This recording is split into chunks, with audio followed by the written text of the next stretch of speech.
In these next two videos, I don't know when the next one's going to be, but in this one and the next one, I'd like to go into a little more detail than I did in my first video regarding how I feel about political parties. This first chapter will be entirely based on the idiocy of the Republican Party.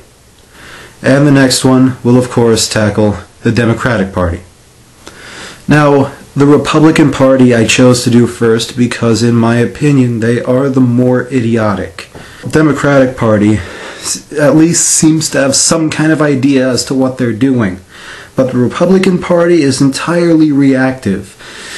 They do everything based solely on what the Democrats are doing, just so they can go against it. Think about it this way. The Republican Party was so pro-Bush that it was just sickening. I mean, Fox News was constantly sucking up to him. And everyone on the Republican Party called you a traitor if you didn't agree with him. Not necessarily everyone, but at least the hardcores. And a lot of the Republicans are hardcores. The problem that they fail so hard is because they'll do anything to disagree with the Democrats, even if they know they're wrong in doing it. And they care so much about what the Democrats think that they've completely lost themselves in the struggle to fight the evil liberals. Examples. Like I was saying about Bush, they worship Bush. They pretty much called you a traitor if you didn't agree with him. He was, of course, a white Republican. The Democrats hated Bush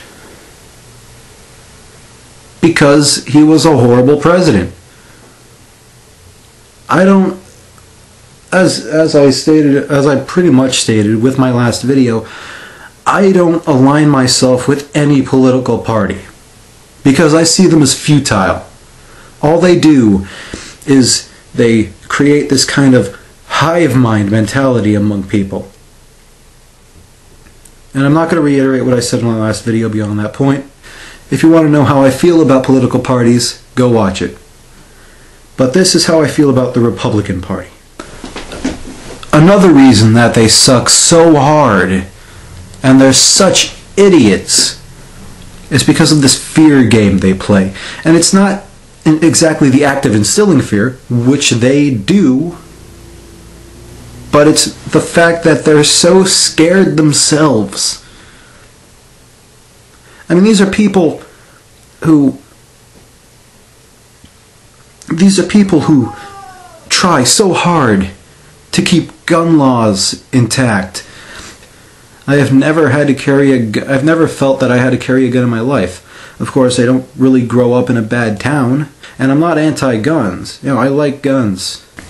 The point is, they push for tighter safety precautions at airports so hard as to make it impossible to take anything that you might need where you're going with you,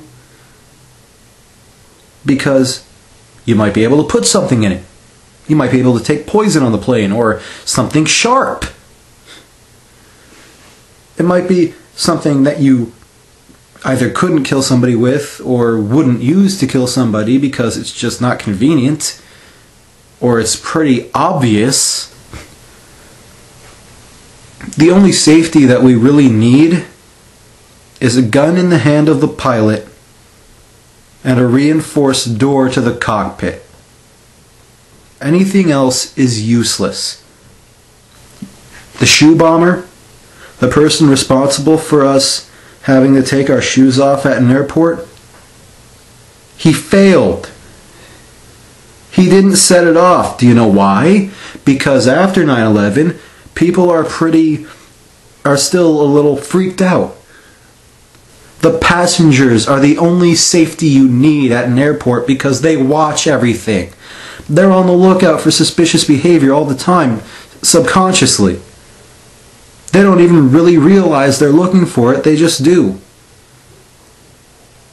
This guy tried to light his shoe, hit the bomb hidden in his shoe, and he failed. Because people saw him doing it. And they stopped him. Any terrorist who's going to blow up a plane is a moron. That doesn't really send a message. The reason they flew the planes into the Twin Towers was to send a message. They wanted the towers down, and a plane with the right kind of fuel to melt the beams was the most efficient way to do it, really. I mean, try sneaking a bomb onto the Twin Towers. It's only happened once for a reason. I'm sure it's been attempted a few times. But they like to, they're afraid. They're so scared that it's just so stupid. And it's not enough that they're afraid. They want you to be afraid too. And they keep pushing that line on you, the TSA scanners or the terrorists win. You listen to us or the terrorists win. No, they don't. You know why the terrorists won't win? It's because they already have. You're afraid. That's what they were trying to do. And not only are you afraid, but you're a moron. And that is far worse.